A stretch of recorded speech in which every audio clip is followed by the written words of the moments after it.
Hello viewers, இன்னைக்கு நம்ம பார்க்க போறது ஒன் பீஸ் எபிசோட் 1155.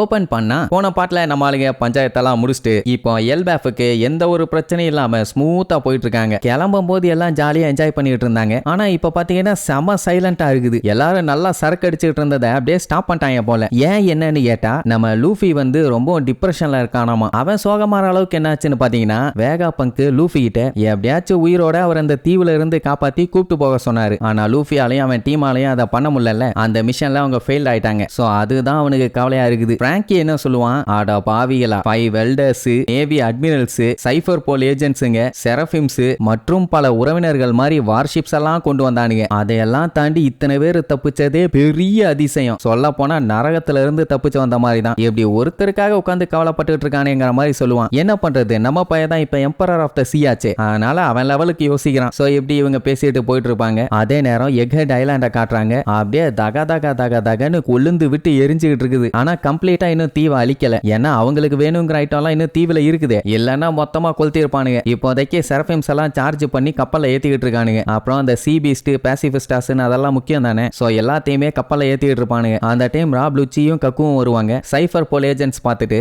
ஸ்டுசி எங்கன்னு கேட்பானுங்க. அவளை நாங்க கொன்னுட்டோன்னு கேஷுவலா சொல்லிட்டு போவான். பட் மேட்ருன்னு லுச்சிக்கு தெரியாது. தெரிஞ்சா கக்குவை கொன்றுவான். அப்படியே கட் பண்ணா சாட்டன் வைஸ் அட்மிரல்ஸ் எல்லாத்தையுமே கூப்பிட்டு வச்சு நமக்கு வேணுங்கிற எல்லாத்தையுமே நம்ம காப்பாத்திட்டோம். உதாரணத்துக்கு யோர்க்கு, பங்க் ரெக்கார்ட்ஸ், பவர் பிளான்ட், ஏன் மதர் ஃபிளேமை கூட இவங்க கம்ப்ளீட்டா ரெடி பண்ணிக்கலாம். இது ஓரளவுக்கு இவங்களை சாட்டிஸ்ஃபை பண்ணாலும் மற்ற விஷயங்கள் சரியில்லைங்கிற மாதிரி சொல்லுவாரு. உடனே வைஸ் அட்மிரல்ஸ் எல்லாம் மன்னிப்பு கேட்பாங்க. ஏன்னா இந்த 9 பேர் தான் இந்த பஸ்டர் காலை லீட் பண்ணி கொண்டு போனவங்க. நியாயப்படி இவங்க தான் லூஃபியையும் பானியையும் போட்டு தள்ளியிருக்கணும். ஆனா அதை அவங்களால பண்ண முடியல. சோ அதனால இப்ப ஆர்டர் மட்டும் போடுங்க, எல்பேஃபுக்கு அவங்க போய் சேர்றதுக்குள்ள அவங்கள மொத்தமா காலி பண்ணிடுறோம் அப்படின்ட்டு வெறியோட சொல்லுவானுங்க. ஆனா சேட்டன் அதெல்லாம் ஒண்ணு நீங்க கிளிக்க வேண்டாம்னு.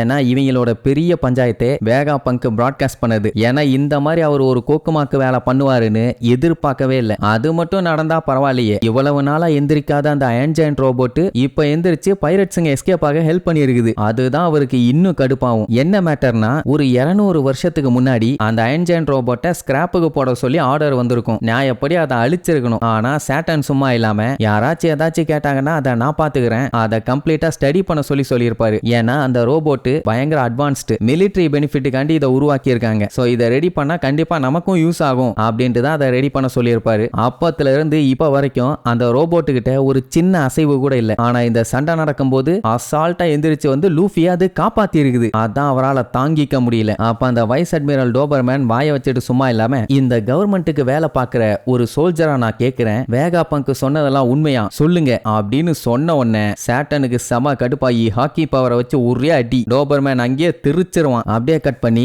நம்ம யோர்க்க காட்டுறாங்க. அந்த சுப்ரீம் ஹாக்கி பவரால மயங்கினவ இப்பதான் எந்திரிக்கிறான். அப்படி எந்திரிச்சவ சுத்தி முத்தி பார்க்கும்போது ஒரே கிளவுடா உருவாகி இருக்குமா. என்ன கிளவுட் பிளான்ட் ஒர்க் ஆகுதான்னு வந்து பார்த்தா அது பயங்கரமா கிளவுட்ஸை ப்ரொடியூஸ் பண்ணிட்டு இருக்கும். அவளுக்கு ஒரே குழப்பம், என்னாச்சு மால் ஃபங்க்ஷனிங் ஏதாச்சும் ஆயிருச்சான்னு. அந்த டைம் டக்குன்னு அவன் மெமரியில நம்ம எடிசனோட மெமரியோட சிங்க் ஆகுமா. அவளுக்கு புரிஞ்சு போச்சு அவன் உயிரோட இருக்கான்னு. உடனே கடுப்பாயி நீ எப்படியும் ஃபேப்ரியோ ஃபேஸ்ல தாண்டா இருப்ப, சாவுடான்னு சொல்லிட்டு கன்னை வச்சு சுடுவான். ஆக்சுவலி எடிசன் பாத்தீங்கன்னா உயிரோட தான் இருக்கான். சுட்ட உடனே பங்க் ரெக்கார்ட்ஸோட ஒரு சைடு உடஞ்சு போய் அப்படியே கீழே விழுன்னு பார்த்தா அது அப்படியே ஃப்ளைங்ல பறக்க ஆரம்பிச்சிரும். அப்பதான் புரியுது எல்லாரும் ஸ்கெட்ச் போட்டு யோர்க்கை ஏமாத்தி இருக்காங்கன்னு. அப்படியே கட் பண்ணி மரி ஜாய்ஸை காட்டுறாங்க. அங்க செலஸ்டியல் டிராகன்ஸ் எல்லாம் காட்டுத்தனமா கத்திட்டு கிடப்பானுங்க. என்னன்னா வேகா பங்கோட பிராட்காஸ்ட் உண்மையா இல்லையா, அதுக்கப்புறம் குமா வேற மால் ஃபங்க்ஷனிங் ஆகி என்னென்னமோ பண்ணால. சோ இதெல்லாம் என்ன ஏதுன்னு தெரிஞ்சுக்கணும்னு அக்கைனு எங்க இப்பவே வந்து எனக்கு பதில் சொல்லணும். இந்த உலகமே முங்குனாலும் நம்ம இருக்க ஹோலி லேண்டுக்கு ஏதாச்சும் பஞ்சாயத்து வருமா அப்படி இப்படின்னு கேப் போடாம தொண்டைகளையே கத்திட்டு இருப்பானுங்க. அப்படியே கத்திட்டு இருந்தா பரவாயில்லையே, 1/4 மணி நேரத்துக்கு கத்திட்டு மூச்சு வாங்கிட்டு மூடிட்டு போயிருவானுங்க. ஆனா அங்க சாப்பாட்டுக்கும் பஞ்சாயத்து ஆயிருச்சு. யோசிச்சு பாருங்க, செலஸ்டியல் டிராகன்ஸுங்கெல்லாம் ஒரு தூசி துரும்பு மேல பட்டாலே அந்த கத்துவானுங்க. சாப்பாடுக்கு ஷார்டேஜ் ஆச்சுன்னா ஏன்னா ஒருத்தன் பீஃப் கேட்டிருப்பான், ஆனா வந்தது ஃபிஷ். சொல்ல போனா அந்த குக்கே இன்னும் சாப்பிடல, ஃபுட் ஸ்டோரேஜ் கம்ப்ளீட்டா எம்டி. இதை சொன்னா என்ன பண்ணணும், ஐயோ அப்படியான்னு சொல்லிட்டு சரி இருக்கிறது இப்ப சாப்பிடலாம்னு சொல்லலாம். ஆனா அவனுங்க தான் அப்படி சொல்ல மாட்டானுங்களே. அட்லீஸ்ட் எனக்கு பீஃப் வேணும் எப்படியாச்சும் தேடி கண்டுபிடிச்சு வாங்கன்னாச்சும் சொல்லலாம். அதுவும் இல்ல, குக்க கண்ணை வச்சு சுற்றுவான். இப்படி எல்லா செலஸ்டியல் டிராகன்ஸும் கத்திட்டு இருப்பானுங்க. நான் ஒருவேளை வேளை ஸ்நாக்ஸை சாப்பிடல, நான் ஒரு வேளை மீலை சாப்பிடல, என்னங்கடா இது ஜெயில இருக்கிற மாதிரி இருக்குது, இதுக்கு காரணம் எவனு கண்டுபிடிச்சு அவனை கொல்லணும் அப்படி இப்படின்னு எப்பெல்லாம் கொல்லலான்னு பயங்கரமா கத்திட்டு இருப்பானுங்க. சோ செலஸ்டியல் டிராகன்ஸுக்கு அங்க பஞ்சாயத்து ஸ்டார்ட் ஆயிருச்சு. அதே நேரம் இங்க ஹால் ஆஃப் பவரை காட்டுறாங்க. அங்க பாத்தீங்கன்னா 4 எல்டர்ஸ் இருப்பாங்க. என்னடான்னா சாட்டன் இன்னும் எக்ஹெட் ஐலாண்ட்ல தானே இருக்காரு, அதனால அந்த டைம் கார்லிங்னு ஒரு எல்டர் அங்க வருவாரு. அவர் பாத்தீங்கன்னா இதுக்கு முன்னாடி இவங்களுக்கு எல்லாம் பயங்கரமா மரியாதை கொடுத்து கொஞ்சம் பம்முவாரு. ஆனா இப்ப அவரோட ஸ்பீச் எல்லாம் பயங்கர தெனாவட்டா இருக்குது. என்னடானா இப்ப அவரை தான் இன்சார்ஜா போட்டிருக்காங்க. இனிமேட்டு யோர்க்கு இவரோட டைரக்ட் கண்ட்ரோல்ல தான் இருப்பாளாமா. சரி எதுக்கு இன்சார்ஜ்னு பார்த்தா got head of science and டிஃபென்ஸுக்கு. சொல்ல போனா இந்த விஷயத்தை யாராலையுமே ஏத்துக்க முடியல. இப்ப வரைக்கும் ஏகப்பட்ட பஞ்சாயத்து, எக்கச்சக்க வார், இதனால நிறைய குழப்பம் தான் வந்து இருக்குது. சோ இனிமேட்டு நம்ம எல்லாம் ஒன்னா சேர்ந்து இந்த உலகத்தை இன்னும் பெட்டரா மாத்துவோம் அப்படிங்கிற மாதிரி வந்து சொல்லுவாரு. மத்த எல்டர்ஸ் எல்லாம் கொல்ல காண்டாவாங்க. அந்த டைம் சேட்டனை காட்டுறாங்க.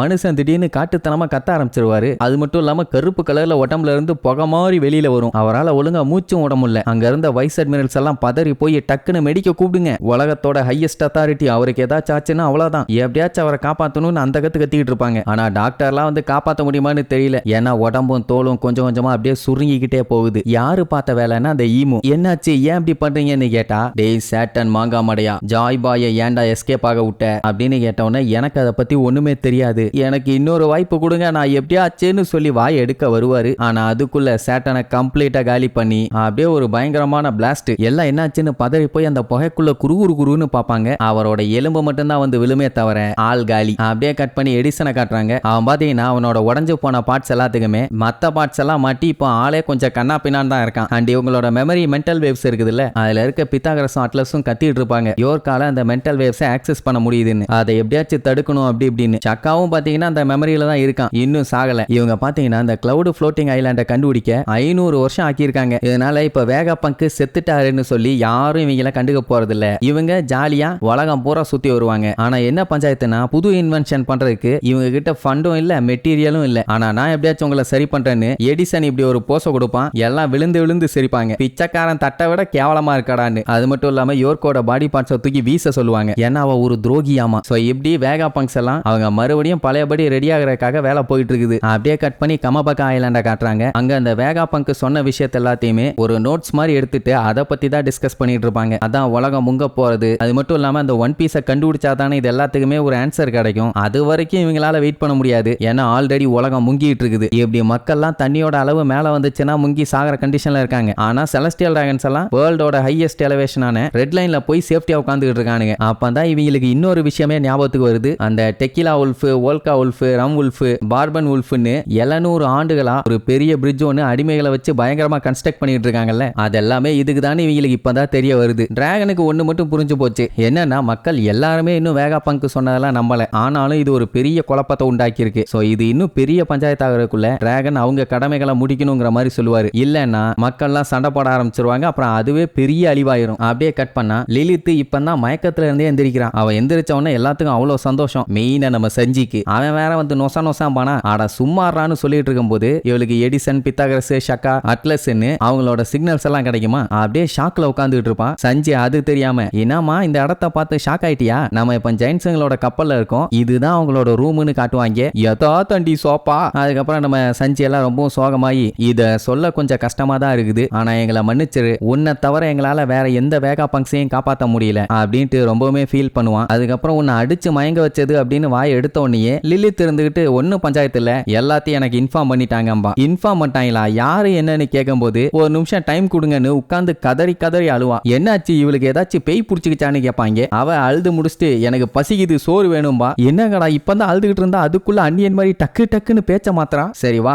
சாப்பிடலான்னு சொல்லி அங்க டைனிங் டேபிளுக்கு கூட்டு போவாங்க. அங்க போய் பார்த்தா நம்ம லூஃபி அழுதுகிட்டே சாப்பிட்டுட்டு இருப்பான். என்னாச்சுன்னு கேட்டா அது ஒண்ணும் இல்ல லிலித், நம்ம லூஃபி எமோஷனலா ரொம்பவும் காயப்பட்டிருக்கான். வேகாபங்க காப்பாத்துவேன்னு சொல்லி ப்ராமிஸ் பண்ணியிருந்தான். பாவம் அவனால அதை பண்ண முடியல. அதனால கவலையோட கவலையா சாப்பிட்டு மனசை தேத்திட்டு இருக்கான்பா. லிலித் பார்த்துட்டு இது என்னடா புது வியாதியா இருக்குன்னு கத்திட்டு அவங்கிட்ட போய் ஒன்னும் கவலைப்படாத, நான் எல்லாம் பேசிட்டேன், எல்லாம் எனக்கு சொல்லிட்டாங்கம்பா. இவங்களுக்கு ஒன்னும் புரியல, ஏன்னா அப்பதுல இருந்து இதையே தானே திருப்பி சொல்லிட்டு இருப்பா. அதை பத்தி டீடைலா கேட்டோன்னே நல்லா கேட்டுங்க, உங்க கண்ணுக்கு அவங்க எல்லாருமே செத்துட்டாங்க, ஆனா எங்களோட விதிப்படி அவங்க இன்னுமே உயிரோட இருக்காங்க, அதான் உண்மைம்பா. எல்லாரும் ஷாக்குக்கு மேல ஷாக்கு, கப்பலே கதற அளவுக்கு கத்துவாங்க. என்ன சொல்ற அப்படின்னா எல்லாருமே பேயா மாறிட்டாங்களா அப்படின்னு கேட்டா அதை பத்தி எல்லாம் கவலைப்படாதீங்க, யாரும் சாகல, நீங்க வாக்கு கொடுத்த மாதிரி அவங்கள காப்பாத்திட்டீங்க. சோ எதை நினைச்சும் கவலைப்படாத லூஃபிம்பாலா. நம்மால் அப்படியே ஷாக்கா மூஞ்ச வச்சுக்கிட்டு அப்போ வேகாப்பங்க் இன்னும் சாகலையா, உயிரோட தான் இருக்காரான்னு கேட்பான். ஆமா சாகல, உயிரோட தான் இருக்காருன்ன உடனே எல்லாத்துக்கும் அவ்வளோ ஹாப்பி. அவ்வளவுதான் லூஃபி அப்படியே சந்தோஷமா எல்லாரும் முன்னாடி போய் நிப்பானா. ஜெயின்ஸுகள்லாம் பார்த்துட்டு என்னப்பா அழுதுட்டு இருந்தியே இப்ப நார்மல் ஆயிட்டியான்னு கேட்பாங்க. அவன் வந்த உடனே எல்லாத்துக்கும் ஃபர்ஸ்ட் ஹெல்ப் பண்ணதுக்காக தேங்க்ஸ் சொல்லிட்டு